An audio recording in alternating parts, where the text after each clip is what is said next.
Well, good afternoon, everybody. This is Dan And Tami. of Whiskey Tango Harmony. And this is our third edition of our brand new vlog. We're still learning and we're still figuring things out. But anyway, we're going to jump right in today. I've got a few things to cover. We can't jump right in. Okay. We have to say thank you to our sweet friends, Robin and Larry Armour. They sent us another Glencairn glass, but also one of these fun little water pipettes, so we don't have to use our eyedropper. so thank you, Robin and Larry. Yes, we love it. It's so classy, and I don't know if you can see it, but it's got a little Glencairn glass on the top. So cute. So thanks, Robin and Larry. Yeah, we really appreciate it. We love you guys. Wish you were here drinking whiskey with us. So we'll get started. And what I want to talk about today, I think if you understand a little bit about the history of what you're drinking, the company that's offering a bottle, you probably will enjoy the bottle more because you'll understand the history a little bit. Am I supposed to ask my question now? You will in just a second. and it will make it more interesting. And as you drink, you get to share with friends, family. Hey, there's information you learn, and it's important tidbits. We'll also get into the flavor profile of this one a little bit. We haven't really done that with the other two that we've had over the last couple of weeks, but we're gonna dig into that a little bit more because I think that's important as well. Daniel gave me no prep this week except for my question to ask. So we're going to be talking about Green River Distillery.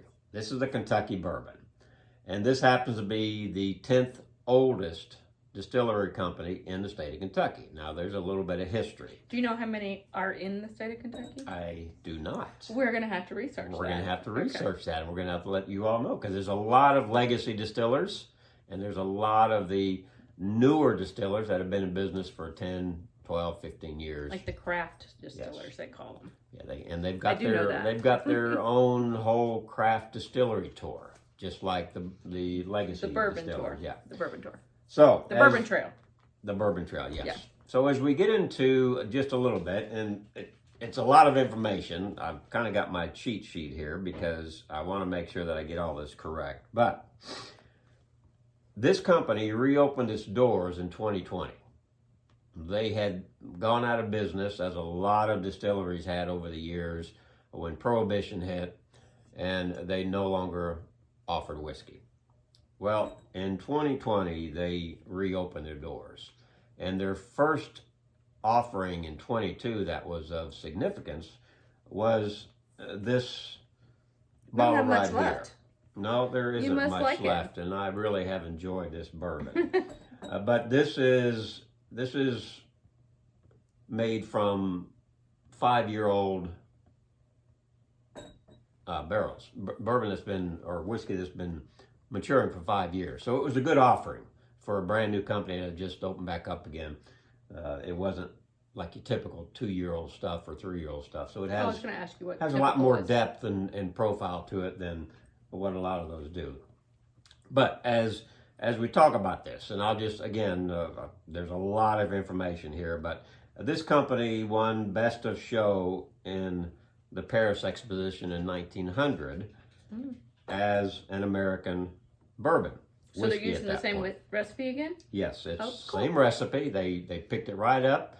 It is, I'll give you a little bit of a background. It is corn, it is rye, and it is malt. No wheat, but corn, rye, and malt. And I'll get into the amounts in that bottle for this recipe because it's important. But anyway, as the distillery went out of business when Prohibition happened, it kind of got laid to the wayside, and like a lot of them, family recipes and distilleries, they never reopened the doors. But this was revived in 2020, and I'm excited because this is a great bourbon now that's coming from such a legendary distiller. This bottle was designed, it's got a square front, rounded back, specifically for this company to be like a heritage bottle. which I thought was very interesting. And they designed the label. They kept the some of the original design on the older labels, and a very unique bottle because they got the horseshoes and they've got some other things on this bottle that is just unique to the brand. It looks like a horseshoe on the bottom. It does. I don't know if y'all can see that, but look at that. There's a horseshoe on there. Cool. So as we get into this bourbon, I wanted to cover the mash bill. So this is 70% corn. So it has a high corn ratio in the bill. Okay? So hopefully it won't be as peppery. Right. For me. Okay. It's only 21% winter rye. Okay. And then it has a 9% of malted 2- and 6-year-old barley. Okay. The higher rye content will give it a little bit of a spice, not much. Yes, I know that. The corn is the corn brings a sweetness into the profile, which Tammy's hopefully going to pick up. But maybe with an ice cube. I'm going to kind of go a little bit off what I normally would, because I think with this bourbon, it's important from the distiller that you understand what they were looking to get out of this mash bill. Normal being we've done this 3 times now. Yes. So the distiller, this recipe, here's what they were after. They were after the aroma. So when you pick the glass up and you swirl it and you smell it, the first thing Should I that you pour? get, sure, is aroma. So they were after cinnamon, dried cherry, and light leather. That was the aroma that they wanted to pick up. I don't know how much you want. That's fine. And then for taste, they wanted to pick up cinnamon, vanilla, caramel, and chocolate mint. Very important, that taste. And then the finish, this is what happens when you swallow it. The finish is what lingers at the back of your palate. And it's rich, thick, and long, meaning it lasts a while. It doesn't just disappear like a very light or weak whiskey. So you don't like doing that because you want people to pick that up on their own. I don't like. So now you're swaying my mind. So the reason I thought it was important to go over this was because this is a heritage bourbon. I mean, this is a centuries-old family recipe, or not centuries old, but a little over a century probably. And it's important to understand what they were after when they brought it back and what they were doing. So right now we're going to just swirl it in the glass, just let it get some air and breathe for a second. And then what's the proper way to smell it, baby? I don't know. You leave your mouth slightly open. I've had mine closed. Haven't learned that yet. You leave your mouth slightly open and you just let the flavors drift up to your nose as you breathe in and you're swirling. It does change the smell when you do that. It's very important. What are you picking up on the smell? Well, when I have my mouth open, I can now smell the cinnamon, but before I could only smell the burn. I could feel the burn. It got me nervous. That's important. Now, Tammy just learned something. And for people that don't know, I'm having a hard time smelling and holding my mouth open, though. Don't watch. If you don't, and it's like wine, if you don't know how to smell the aroma before you drink it, if you don't know what you're doing, you're going to miss so many flavors. It does change it. Profiles that you should be hearing or smelling. Wrong sense there. All right, so I'm going to take my first sip.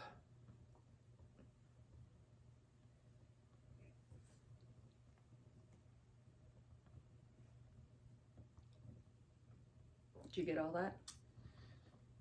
Very enjoyable. Oh, let's see what I think. Very enjoyable.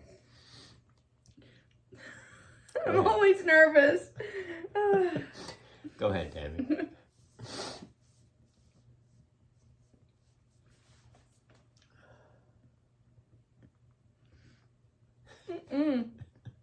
It is hot still.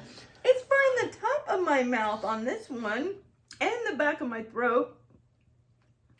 And it's going all the way down to here. I can still feel it. And now I can feel it in my stomach. See, what Tami just described was process. that Tami describe that long finish. Did you see how she did that? It started up here, and then it went to here, and then it went all. That's called a long finish. Oh my gosh. If you enjoy that, you go for it. But maybe if I was outside freezing to death, I need it. All right, before you get another sip, gosh. what I want you to do is let's put a little. Let's couple try our drops. new little Let's try pipette. the new little pipette. Okay. Here, I'll hold it up so everybody can see. All right, let me get some water in there. 1 or 2? Do 2. 2. All right, there we go. Now swirl it All right, around. swirl. Let's try it now.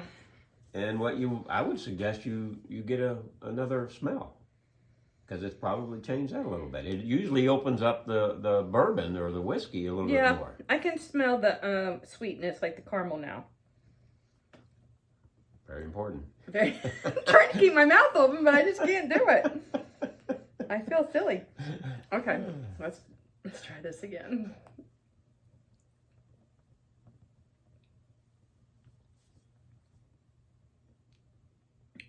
Okay, it's not as hot. It's still a little spicy for me. So I can taste the sweetness on top of my tongue now. instead of the burn. Well, no, I still had the burn. Okay, but But- you're picking up some of the corn. Okay. You're picking up the sweetness from the corn. You're picking up probably some sweetness from the caramel. If you pick that up in your I got a little in caramel. your nose, you're gonna taste. Is it that. caramel or caramel? I don't know. Is it Caribbean or Caribbean? I don't know. I say caramel. Is it tomato or tomato? Okay. Anyway. Okay. All right. So the next step for Tami Ice. is to put a cube of ice in, and then see what she comes up with. Because Tami's the taster here. I'm just excited to see. You're just here for the show, baby. You're just, I'm just here. excited to watch her enjoy You're whiskey. just here for the party. Okay, let's try this again. Oh well, it's definitely a bigger nose now. Okay.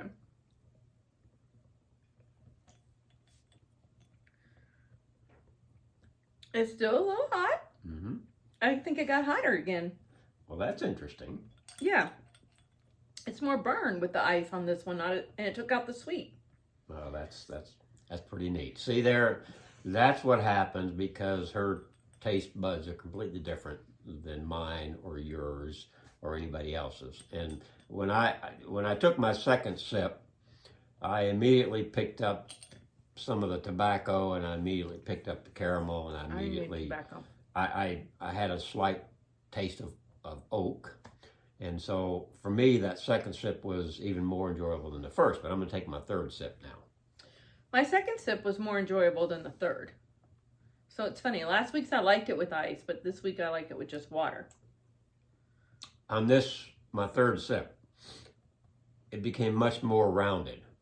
As I took the sip, it had almost a velvety feel to it. I have a velvet feel on my tongue now.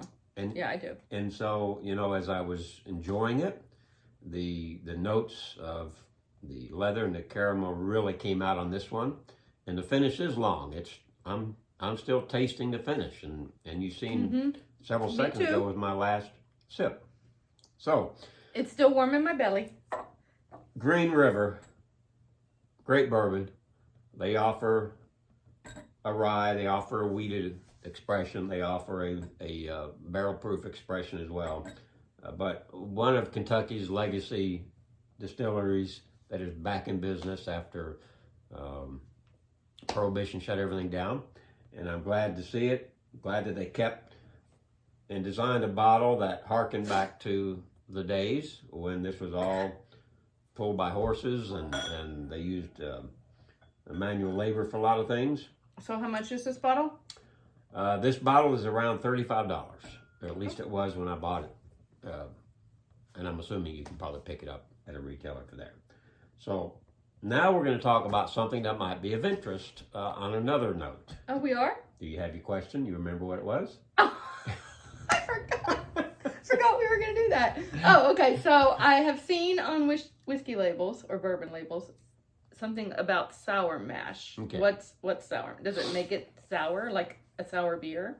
All right, so this actually says on the label, it is Kentucky straight bourbon whiskey, and it says sour mashed. Okay? It did?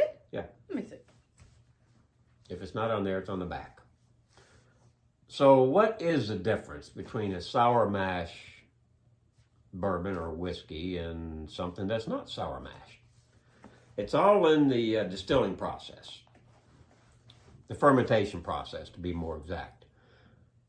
I'm sure everybody knows what sourdough is, right? You know what sourdough is, baby.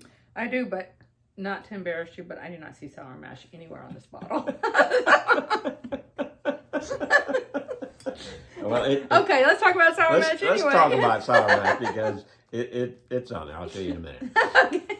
So sourdough, how does that work? You ferment the dough. And you feed it a starter. You feed it a starter from the old batch, right? Yeah, from the old batch. You take a little bit of the old and put it in the new. So with a sour mash process, the distiller, and it can be a 1-to-3 ratio or 1-to-4 ratio. When the distiller has the mash, it's complete.